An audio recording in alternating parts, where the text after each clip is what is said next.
to see if Immortals can get some cheeky shots off. They do have a Deagle in play, a couple Tech 9s, some grenades too to work with, so they can run some cute tactics to try to get a couple kills here, but the bomb plant will be incredibly difficult as the other potential objective that they could have. I love to see CTs getting aggressive around the short B position. So strong to hold this area. But Dupree, he may need some cover. Dupree don't need nothing. Two-man spray down from him. Get out of my sight.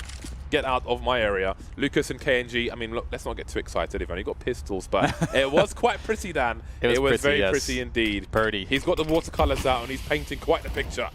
Mostly crimson, of course.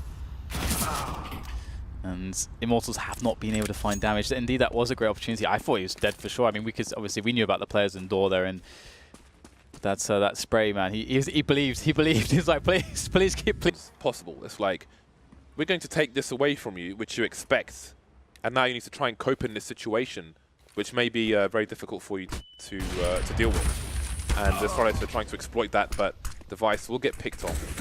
35 seconds remain, and all of Immortals are here, but Zipex is starting to flank. Yes, great entry there from Immortals.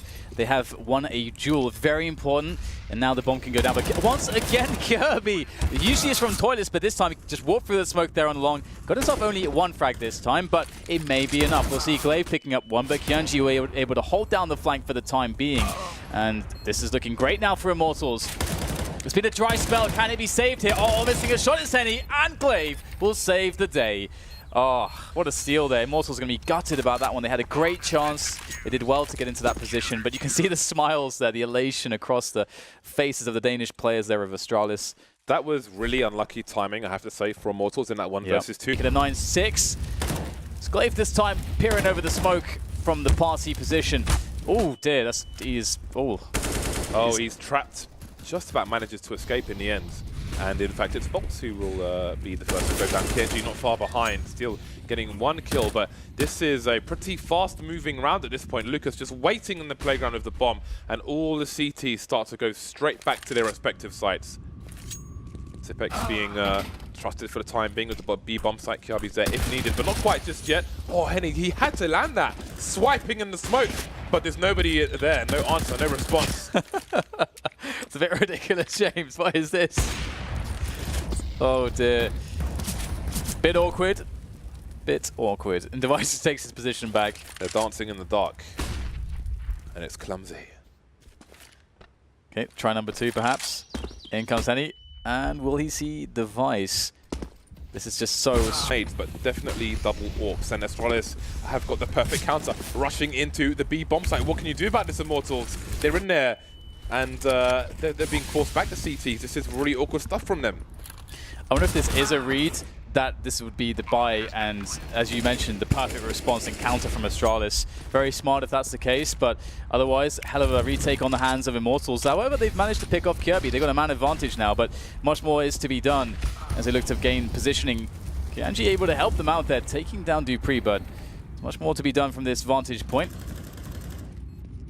Oh, another fantastic shot there from Kyunji as he peers over the top of the balcony with that AWP and Device. He's got so much damage to do here, but he's stuck in the corner by the sandbags, and he is going to be left there. That was, considering the adjustment we saw him make, that was a really sweet shot from Mr. Challenge it effectively. Yeah, I like how KNG just brazenly opens the door and peeks at the AWP. Perhaps they have a good read on the most Astralis can offer in this round, but the most will start with a Deagle kill. And now KNG is going to get taken down in the rotation. It's a 5 versus 3, and they've picked up an AWP and Kevlar and, an M4. 3 kills now for the Astralis side. What a complete disaster, but Bolts, maybe he can bring it back. Yeah, tossing an HE in there, it's going to whiff, gets the flames in there, also going to not be too useful here. In fact, it actually sort of helps the T's in some respect here as they now get the smoke down. Bolts trying to close the distance quickly here. Going for another smoke, trying to pressure the bomb. M4 comes out, it's not good enough though, it's down to Henny here. He is a quick draw with his AWP, often uses like a shotgun, goes for the no-scope, misses, and it's going to be the pistols, the Tech 9s that completely catch everyone off guard. And that entry frag from Dupree was pristine, James. I want to see how on earth he found an angle. As you can see, the result of just losing that round outright, it is not a pretty sight. And Astralis, all they have to do is just run just a regular good anti-force by round, and they should be good to go here. Steel and Lucas tried to run boost over Monster, and it just completely ended in failure in the meantime. So it seems that everything good that was happening for Immortals has disappeared like the rabbit in the magician's hat. 46 seconds remain for Astralis. KNG moving through the long area, common position for anti-ecoing Ts. And Glaive is almost on his 6 just by chance. KNG peaks. That was sure to happen. Kirby had a great angle. The numbers start to dwindle. Yeah, and you can see that Astralis, after taking that initial map control, of taking the forward positions away, they hold. They just hold, they wait for a push, they get it from KNG, and now it's... It was... I don't know what to think of Henny's positioning in that round.